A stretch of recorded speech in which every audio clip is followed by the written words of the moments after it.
Muy buenos días, mi nombre es Juan Diego Sánchez Salamanca y a continuación presentaré mi trabajo de transferencia.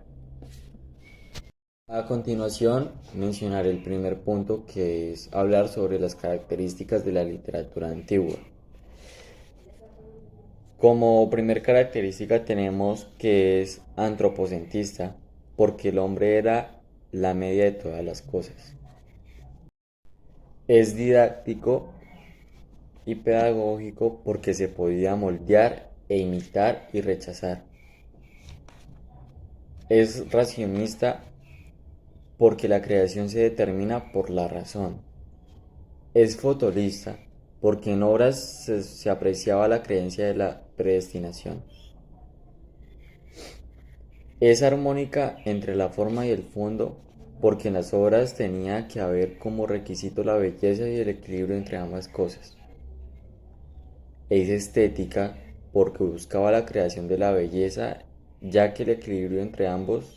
A continuación hablaré sobre el segundo punto, que trata de realizar un ensayo tomando el papel realizado por el hombre en la Edad Antigua, en donde se evidencia claramente su posición frente a la realidad que vivimos hoy en día.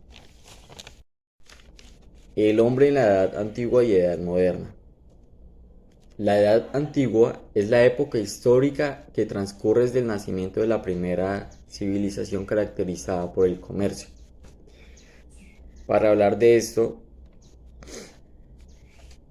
ya que hoy en día vivimos en la actualidad moderna, por así decirlo, ahora vamos a plantear correctamente el tema que vamos a abordar, ¿de acuerdo? El concepto de dignidad humana tiene su origen en la antigüedad antigua, sin embargo, se ha enriquecido en su significado y avance a lo largo del desarrollo de la historia humana, pasando de ser un concepto vinculado en la posición social a expresar la autonomía y la capacidad moral de las personas, constituyéndose en el fundamento indiscutible de los derechos humanos. Tiene especial relevancia en la dignidad humana, como elemento para enfrentar, desarrollar las normas relativas o las transformaciones sociales provocadas por el desarrollo científico y tecnológico. En este escrito nos encontramos en abordar lo que se refiere al inicio de la vida humana. El tercer punto trata de citar a tres grandes autores griegos y decir una obra de cada uno. Eh, Como primer autor tenemos a Esquilo, que estuvo en el año 525 hasta el 456 a.C. Escribió las Tetralogías y 7 sobre Tebas. El segundo es Eurípides, que va del 484 al 406 a.C. Escribió Ifigenia en Aulis, Modela y las Troyanas. Como tercer autor va Sófocles, de 496 a 406 a.C. Escribió Filoctetes, las Traquinas y Electra. El cuarto punto se trata de hablar sobre Homero y Virgilio. Homero fue un poeta de la Edad Antigua Grecia que nació y vivió en el siglo 8 a.C. Es autor de dos de las principales obras de la antigüedad, los poemas épicos de la Ilíada y la Odisea. Muchos historiadores y arqueólogos no han llegado a la conclusión sobre si Homero realmente existió o se trata de un personaje legendario. Pues como hablamos de años anteriores, pues nos cuestionamos mucho sobre este personaje o sobre este autor, que no se sabe si existió o, o solo es algo fantástico, algo legendario, porque tiene que ver mucho en grandes obras, y principalmente como en dos. La vida de Homero es una mezcla de leyenda y realidad, como ya lo dije. De acuerdo con la tradición, Homero era ciego y pudo haber nacido en cualquier localidad de la antigua Grecia. mientras que Virgilio es un poeta romano, autor de la Eneida,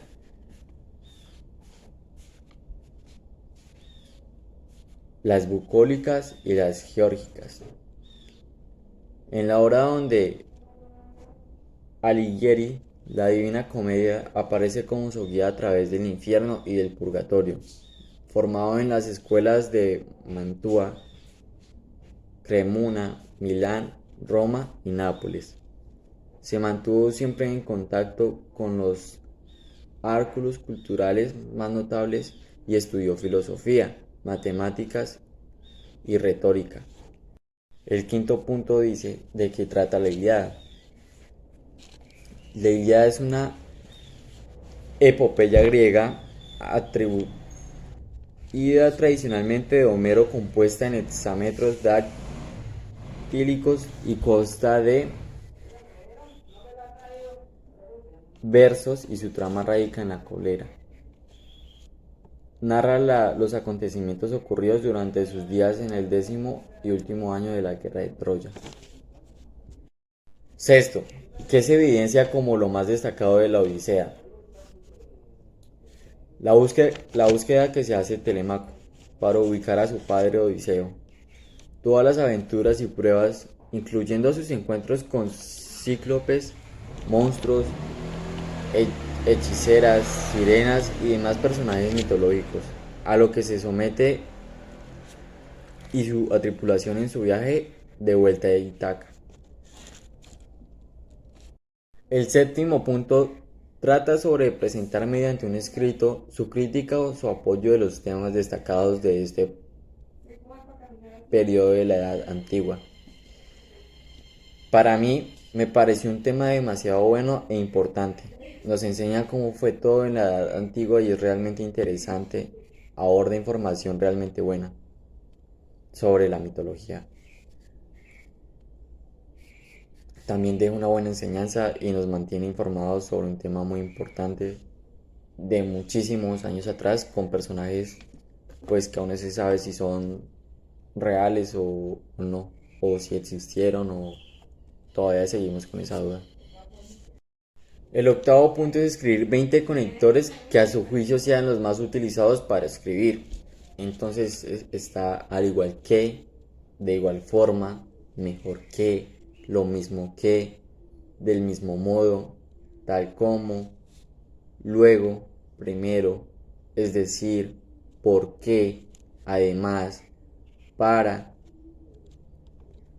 como que, por otra parte, sobre todo, por terminar, finalmente, ante todo, es decir, o sea, como, pues, gracias, también y sí.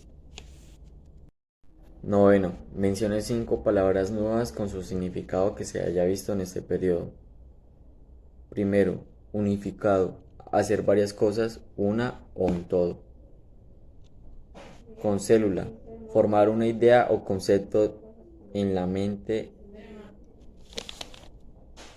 o el precio concibo de la idea del suicidio. Fatalista, es una creencia que sostiene que la totalidad de los acontecimientos que se producen por la acción del destino. Antropocentista, es la doctrina que el plano de la epistemología sitúa al ser humano como media y centro de todas las cosas. Armónica, competente, sinusoidal de una onda periódica cuya frecuencia es un múltiplo entero de la frecuencia fundamental. Décimo punto. Mencione lo positivo y lo negativo del cineforo.